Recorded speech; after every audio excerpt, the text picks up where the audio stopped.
Hi everyone, it's time for gas law video number 4. This is number 4 of 6, so we're more than halfway there.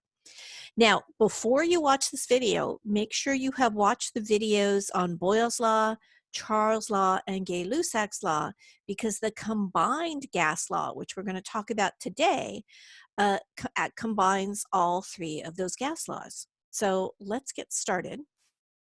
Okay, so here's the combined gas law.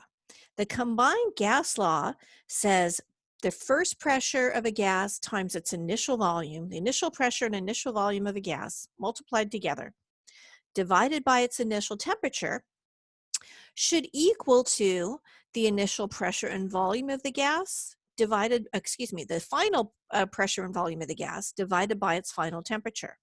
Right? So if you look at this, you can see Boyle's law is here in the numerator. If we ignore volume, we have Gay-Lussac's law. If we ignore pressure, we have Charles's law. So basically, Boyle's law is what happens if temperature is held constant. Charles' law is what happens when pressure is held constant and pressure is taken out of the equation. Gay-Lussac's law is what happens when volume is held constant and volume is taken out of the equation. But the combined gas law combines all 3 of them.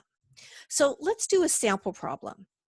If a gas is initially at a pressure of 1 atm and a temperature of 27 degrees Celsius and occupies 5 liters of volume, what will be its new volume if the pressure is increased to 1.2 atms and it's cooled to 0 degrees Celsius? All right. So in this problem, we're asking for the new volume. That's V2. So let's start by doing the algebra. We need to get V2 on one side of the equation by itself. So the first thing we should do is multiply both sides of the equation by T2, right? If I multiply both sides of the equation by T2, okay, that's going to get T2 out of there.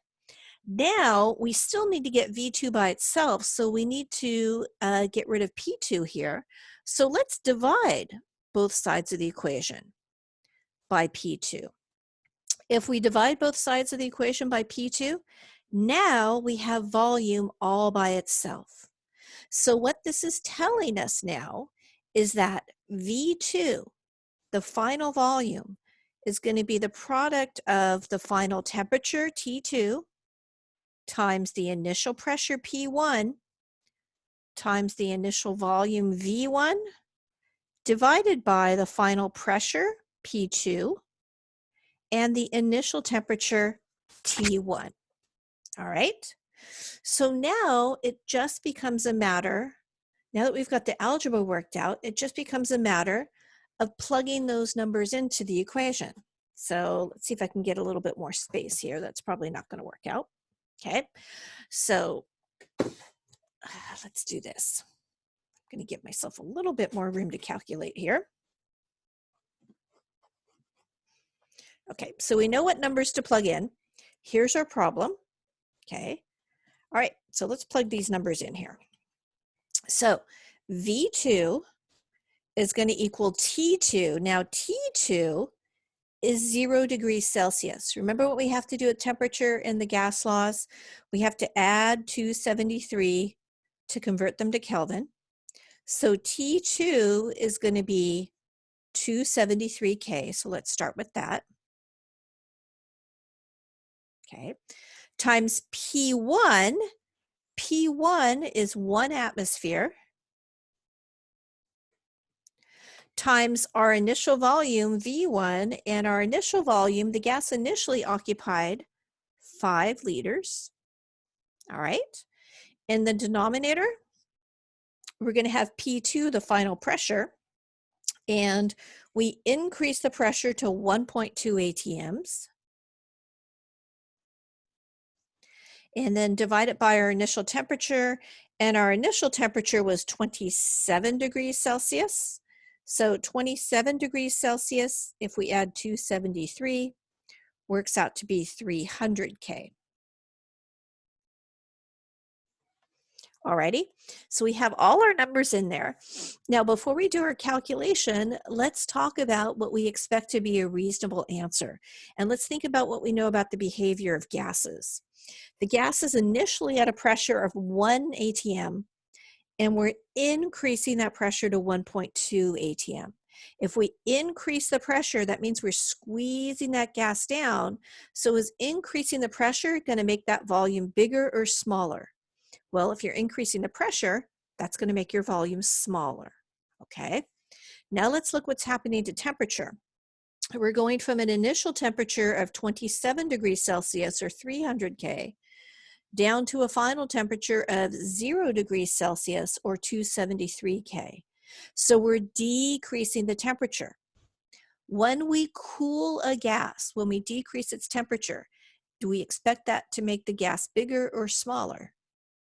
Again, if you cool a gas, like if you take a balloon and put it in your freezer overnight, you expect that balloon to be a little bit smaller in the morning, okay? So in this problem, it looks like both the pressure change and the temperature change are going to make this gas smaller. So let's go ahead and do our calculation. But first, let's see if our units cancel out correctly. If they do, that's a pretty good hint that you set your problem up correctly. So we've got kelvins above and below the line in the numerator and denominator, so they cancel out. We also have atmospheres in the numerator and denominator, so they cancel out. The only units we're left with are liters, which tells me we probably set this up right. Now let's plug this in our calculator.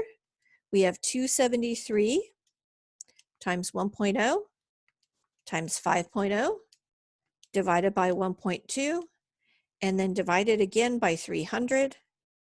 And when I put this in the calculator, I get 3.79 liters.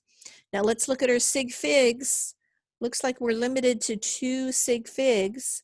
So 379 is going to round to 3.8 liters.